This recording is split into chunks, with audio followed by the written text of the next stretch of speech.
Hello, you're watching Sightline on MNB World, an interview program that invites various guests for a conversation on important topics. And today we have a guest from Switzerland, notably Vice Foreign Minister of Switzerland, Director General of the Swiss Agency for Development and Cooperation, Mrs. Patricia Danzi.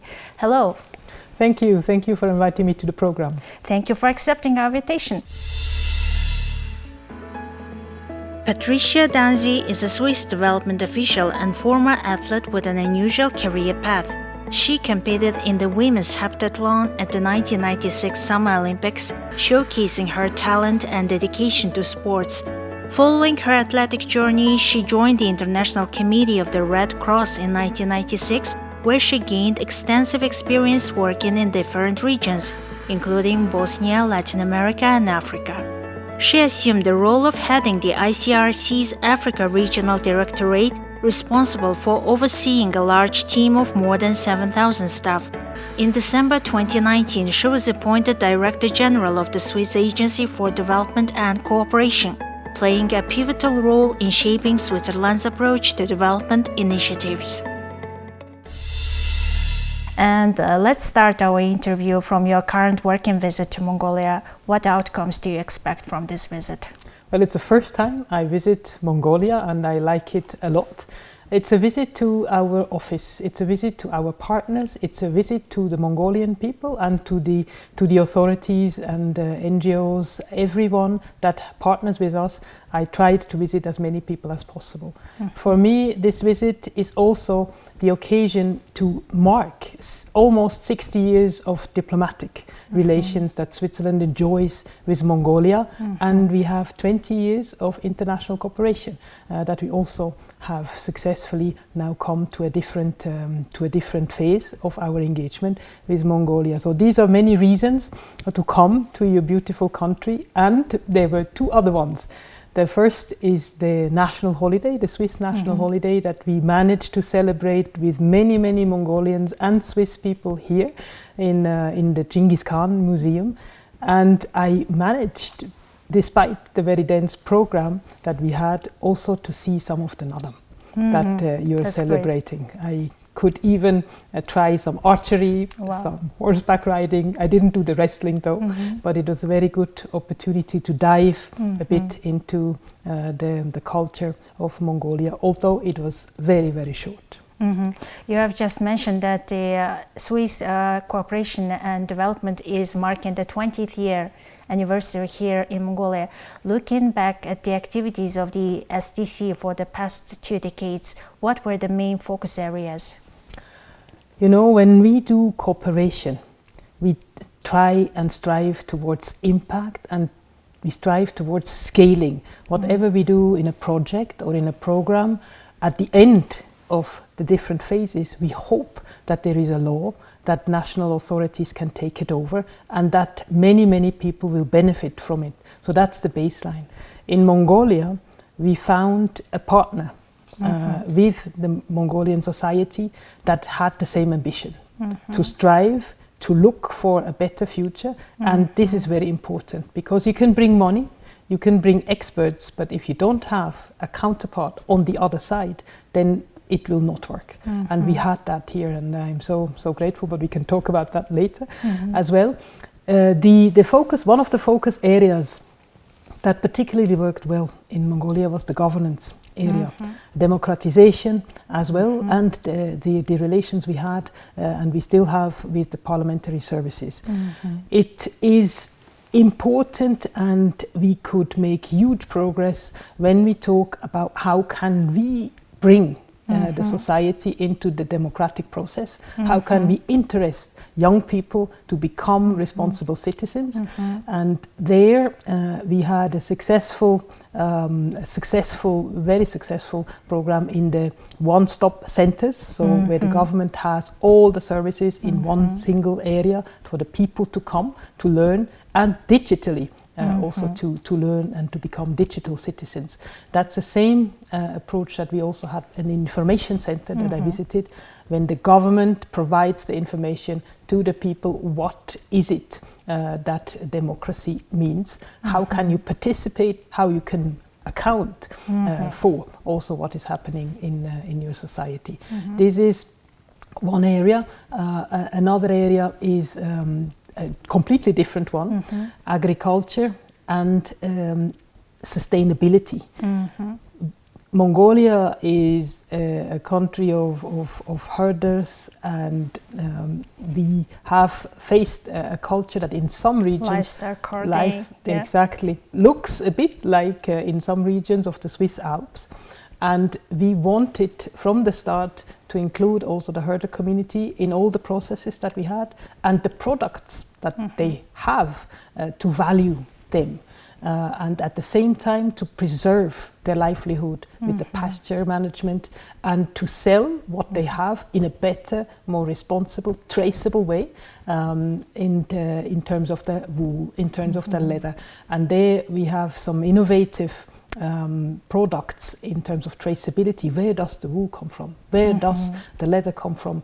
Where now other even big banks are very interesting to see, wow, Mongolia is doing this, how can we copy this, and how interested it is also to invest in it also for the foreign market. These are two areas that have had very good success, where we also can show to other countries what we did, and where Mongolia has a lot to share. When we talk about the SDC operation in Mongolia, there are a lot of areas, including supporting women entrepreneurs, and lately the female role in decision making was a hot issue in Mongolia, and the parliament adopted some principles on female quota from the political parties, and some people criticized that it creates a tokenism, and it conflicts with the principles of the non-discrimination. And what will be your thoughts about that? Well, I can assure you it's a hot topic, not only in Mongolia, it's a hot topic in many, many countries, also in Switzerland, and these discussions are quite universal. What I can say, women are 50% of the population worldwide, so more participation in decision processes in other areas, including peacekeeping, negotiations, and so on, is important, just to represent the world's population. But diversity altogether for democratic processes is a very important thing. It goes beyond women, but important is that women provide leadership, and you have very, very powerful women. We met with the Secretary General of the Parliament. She's a very inspiring woman with a lot of drive, a lot of ideas. I also read the speech that your foreign minister was giving to her counterparts a couple of weeks back. So it's important that the country has role models. So young students, they can say, okay, I saw her, I can do this too, or I want to do this too. And once it's done, it's very easy for the next generation to follow. Not very, but it's easier for the next generation to follow. So I always say, for women, try. You can do it. It can even be fun. And it's sometimes tough in the political area, in the political arena. But women are equipped and have soft skills that are very well suited for also for the political process. So please go ahead and try. Okay. Okay. My next question will be related to the Swiss Development and Cooperation resuming its operation in 2024 in Mongolia, and why SDC is resuming its operation. Does it think that the objectives that were related to Mongolia were already attained? Maybe some relation to this.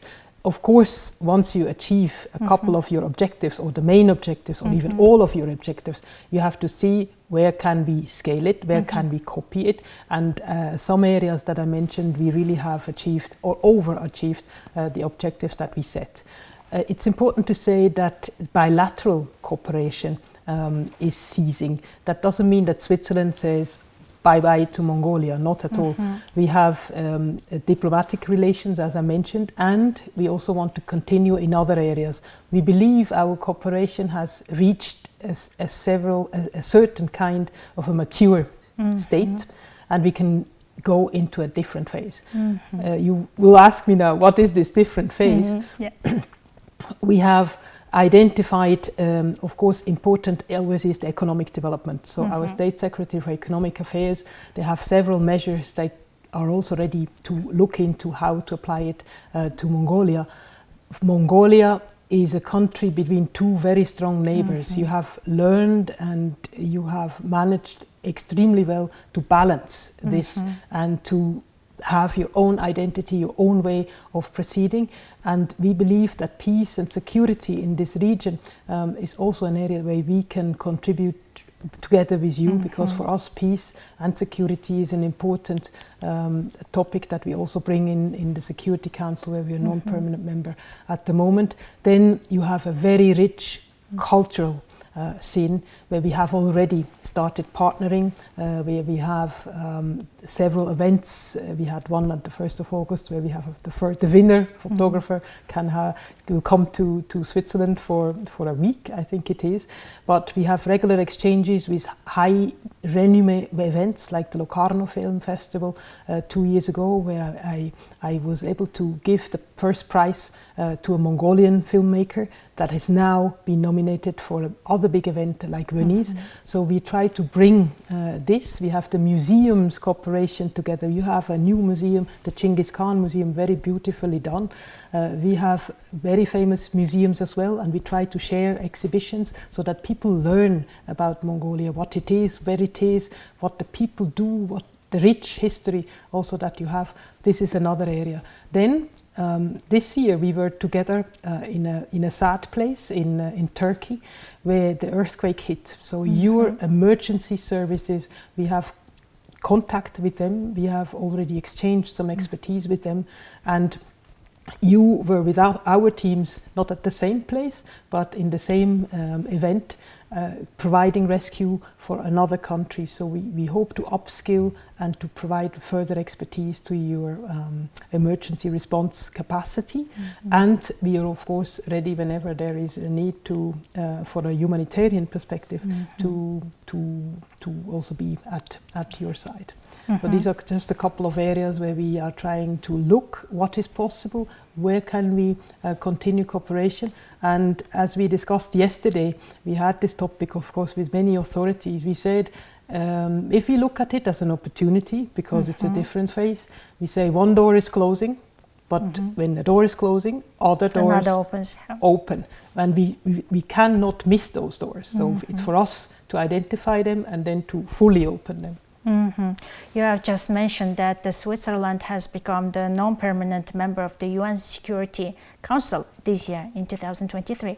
And as a person who works in the Swiss foreign relations and diplomatic mission, what will be the Switzerland's role and objectives as a member of the Security Council of the United Nations? So we are already since now 7 months in the Security Council as a non-permanent member, sitting next to Russia and the United Arab Emirates, from the alphabetic order. So we get already a feel what it means to sit in this important world gremium.